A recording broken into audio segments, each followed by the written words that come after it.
back to another Marnie and Michael Monday. Sorry we were off last week. It was Rosh Hashanah, which is the Jewish New Year, and it started on Sunday evening, so we were busy getting ready for dinner and services, and then no time for filming. So we are back, and today we are covering another parenting topic. It was requested by many of you for us to talk more about the social aspects of parenting teenagers.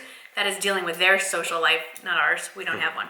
So we're gonna try a tag team approach and each talk about things that are important to both of us. Both of us, yeah. Yes. This is a list that we both came up with, not individually. No, and that's kind of a key, is you have to be on the same path, yeah, because the kids will have a tendency to want to play the parents off one another, and the parents have got to have a strategy that they are locked in with. Yes. Before you start engaging the kids. So I thought we would start with our kind of approach to this, our philosophy, if you will, right. and go from there. Okay, so what's our approach? Well, first of all, I did not come up with this idea, this term, this phrase, but our parenting approach is, this is not a democracy. This is more of a benevolent dictatorship. We love our children, but at the end of the day, they don't get a vote. I'm gonna let Bosley out. Go ahead, keep talking. Okay. Bosley would like to go outside. Bosley needs to go outside. So this is a different kind of child. The rules do not apply to the four-legged. With Bosley, it's a democracy always with Bosley. But with our human children, with our human children. Okay, guys, go outside. So like I was saying before, Bosley needed to go outside. Yeah. It is not a democracy. They don't get a vote. It is a benevolent dictatorship. At the end of the day, these two people make the decision. So it's more of an oligarchy. Anyway, that being said, it's not always easy. You do love your children and they sure know how to pull on your heartstrings and pull the sympathy card, but you need to stay firm with your decisions. And two key things to remember about that. The first thing I always keep in my head is they'll always have lots of friends who will, give in to them or support their ridiculous decisions, but they only get one set of parents. It's my job to be the parent, not their friend. And then the other thing is that they don't have to like me or the roles that we come up with. They do have to respect them. And if they choose not to do that, then there will be consequences, mostly involving the removal of all electronic devices from their life and not leaving the house. But we'll get into that. Restrictions, yeah. So that's our general philosophy. We're not their friends. Okay. We are their parents, and they don't have to like us, but they do have to respect us. Yep. And to help along kind of the kids making good decisions, and it's important for us to be really familiar with who the kids are hanging out with so that they don't get to develop their own peer group kind of without Marnie and my participation a little bit. I don't think we, at this age, as the kids are becoming teenagers and getting older, we're not completely directing every move they make in terms of who they choose as friends. But one thing that we found has been really successful for us, and I know that we probably feel the most comfortable in the relationship that our kids have with their friends, is when we know who their friends' parents are. Yes. And more importantly, and we're comfortable that we share, maybe not exactly, but very similar values to the friends' parents. Yes. In fact, one of the telltale signs of concerns, and we've experienced it over the years, especially with our older son who's, been through life longer, he's obviously had some issues just like every adolescent is going to have from time to time. And more times than not, it's because the friends that he chose to have at the time, had maybe parents that you and I wouldn't necessarily be friends with. Nope. And so I think looking back, that's, I wouldn't call it a litmus test, but I would call it a close to foolproof, standard. And that is, Marnie and I need to be at least sharing similar values to the values that the kids' friends' parents have. Yes. So I'd say that's point number one. And those values tend to center around things like parental participation or even presence in the home. That's right, exactly. That sort of thing. Their attitude toward drugs and alcohol isn't always the same as ours. So yeah. we're not judging their them. Attitude it just towards doesn't work. involvement in school activities Yes. or volunteering in the community where the kids are involved, participation in the team as volunteers for the teams that they're involved in, that kind of thing. Marnie and I like to be really active in that. We're not very hands-off. That's just not how we're made up. And we prefer to have our kids be friends with, kids basically whose parents are kind of similar in that way. Not always, but generally that's been our rule. Yeah. Now we thought we'd come up with some concrete suggestions, some tips that that we are using. And again, like we said in our last parenting video, we're not telling you this is how it should be done. Right. We are still on this journey along with you. We've made plenty of mistakes, and I'm sure we'll continue to make more. Our children have made mistakes, and I'm sure they'll make more. We just try to mitigate the amount of mistakes that are happening. So feel free to share tips and in the comments below, and here are ours. All right, we just have a few here. So Yes. what's number one? Number one is curfew. I got asked this question a lot. What is your child's curfew? So it's obviously age dependent.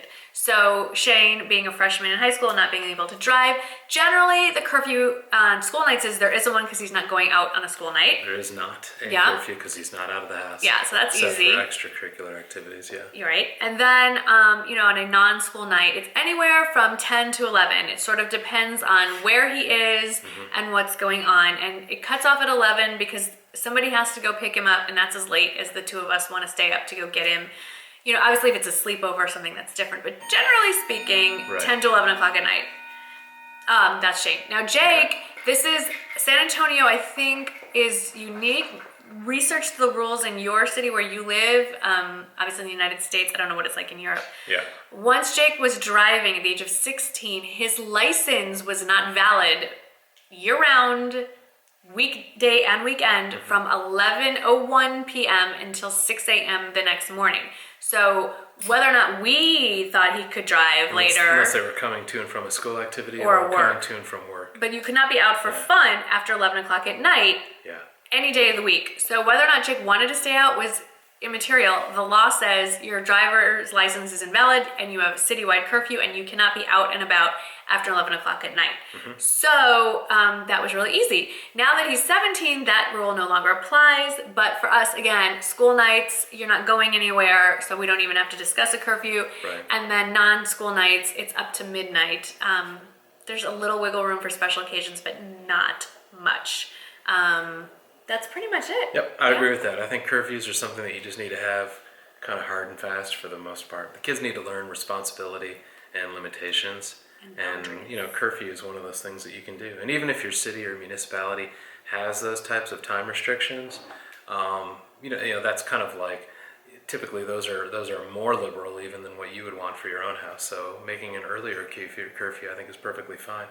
And all of this is predicated on the concept that the kids are not otherwise on restrictions because Yes, they've lost privileges. So having a curfew or even being out of the house with a curfew is still a privilege. Yes. And we view it that way, and so we do ground the kids, or we reduce their curfew even more Yes. from time to time. One of the ways that we like to keep track of the kids, and we've kind of battled over the years thinking about how involved we want to be, but at least now when they're still in the house and they're not kind of left to their own devices, we do track the kids. I mean, we are benefiting from all the negative stuff that we do see and that we do say from time to time about technology and kids. The reality is we use kind of a low jack system. And so for Apple products like the kids have for us, our iPhones, we have an app called Find My Friends, free. FMF, Find My Friends.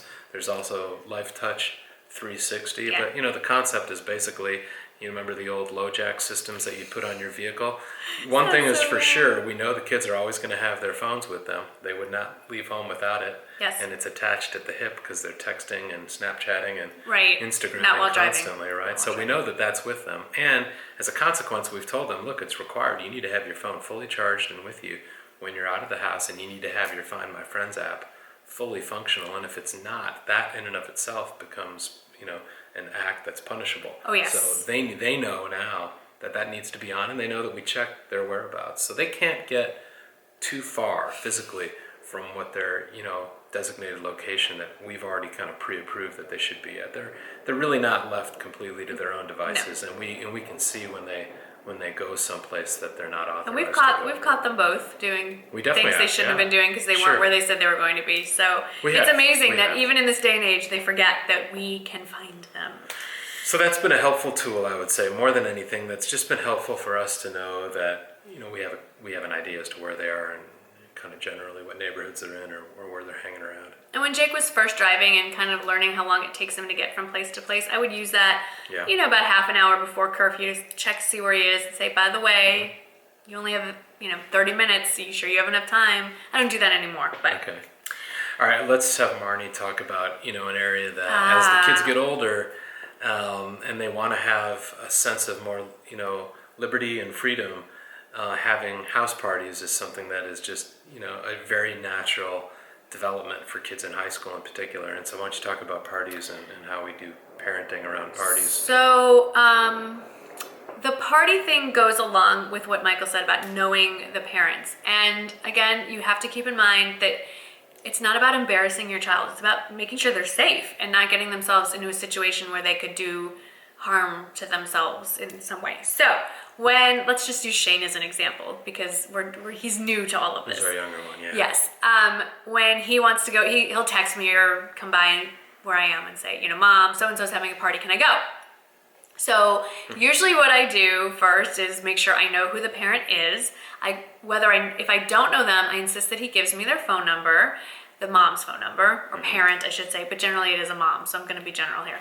I will call the mom and introduce myself on the phone, confirm that they are aware that they're having a party. One thing about Marnie is she's not shy. No. She's got lots of friends. Well, of the friends' moms, yeah. So I will introduce myself and then confirm with the parent that that they're aware that they're having a party, because in a couple of cases they had no idea their child had invited 30 children over to their house that night. Then I will confirm that there are parents that are going to be there and what the party is and how many kids they're expecting. And if it's someone I've never met before or I'm not real familiar with them, I will take Shane to the party and walk myself in and introduce myself to the parent. I've actually made some friends doing that. I haven't lost friends, but I've made some new friends introducing myself doing that. Way, yeah. If I can't drive him to the party and he's going with some other kids, then it's always with a friend of mine who will do the same thing, and I will do that on behalf of the other mom. So we do that. We encourage the kids to have parties here as well. When I say parties, it's a gathering of kids. It's not a rave. Well, and that's a good segue to kind of put a finer point on it. Even as the kids have gotten older, what's really nice is that Marnie and I both made a concerted effort as we have been in our house really to put a little bit of an investment. We may not get a financial return on the investment all the time, but we put a little bit of an investment in our house to attract the kids. We have things in our backyard that they like to do. We have a nice game room. People could have foosball tables, ping pong tables, billiard tables. You can do any number of things at your house that can range from very inexpensive to very expensive, with an eye towards what could be a nice activity that kids in droves would want to come over and participate in. And as they've gotten older, those activities have changed. They used to hang out in the clubhouse or on the jungle gym. Yeah. Now they're moving more towards the pool. They move towards the hot tub, hanging out upstairs in the game room. But if you can find a way to create an environment where your house is something that's attractive to kids generally, especially as they become adolescents, older kids, that way at least you can kind of control what's taking place, because you're still proctoring it or supervising it a little bit. And you're really good, Marnie, about not getting directly involved in dictating what they do in the house. I mean, it's 99% of it is, once they're in our house, we feel really confident, that we've got pretty good control that they're doing something generally productive. Yeah. And we don't just say, okay, have fun upstairs. I mean, if it's even if it's just boys that are here, I will go up periodically and just make sure they haven't destroyed my game room or they're not bringing food up or whatever. And we're pretty liberal with the music. We prefer that they listen to better music than they do, but we found we're just happy they're here. Yeah, we're just happy they're here, and too much suffocating could be counterproductive, and that's something you got to weigh that against too much oversight. You don't want to have too much oversight either, because that could be too stifling, deflating and stifling for the kids' development, I think. So that's just some of the stuff that, some of the ideas, the tips we use to help us navigate these teenage waters. Sometimes I just wish for the days when we just took turns organizing playgroup, and the biggest concern was, are we going to do juice boxes or are we going to have goldfish? And so you would think when the kids are young and they can't do much on their own, that's actually a lot harder and more burdensome on the parents. But I think Marnie and I have both found that we're far more stressed, we're far more involved, and it's much more of a 24/7 operation. Yes, I mean, the kids, even when they're sleeping, we're a little concerned about them, because it's not like they're in their crib anymore. They could be, doing stuff on the internet. We're frequently woken up at night by someone coming downstairs in the middle of the night eating, or sneaking under the computer. Could be a million things. And you have to wait. I would say the most important objective that you and I shared and have shared is that we take an active role in parenting. We're active managers. You have to know, be. you could be passive or you could be active. We've just chosen to be active in our parenting roles. So from the last video, we got a lot of great tips in the comments. I'd love it if we keep this going. Let's all help each other out. If at any time in a child's life it takes a village, it is during those teenage years. So please share your tips, your comments, questions, anything you have in the comments below. We love hearing from you. It's been really enlightening. I appreciate all the comments especially about parenting. Yeah. That's been good for us. That's the most important thing we're doing. Thank you so much for watching and for all your support, and we'll see you in the next video. Bye. Thank you. All right, happy Sunday, guys. I'm finally getting out of the house. I'm gonna run a few errands, get a shoe fixed. I'm gonna attempt a little fix. Let's go check in on Jake. He's studying with his girlfriend.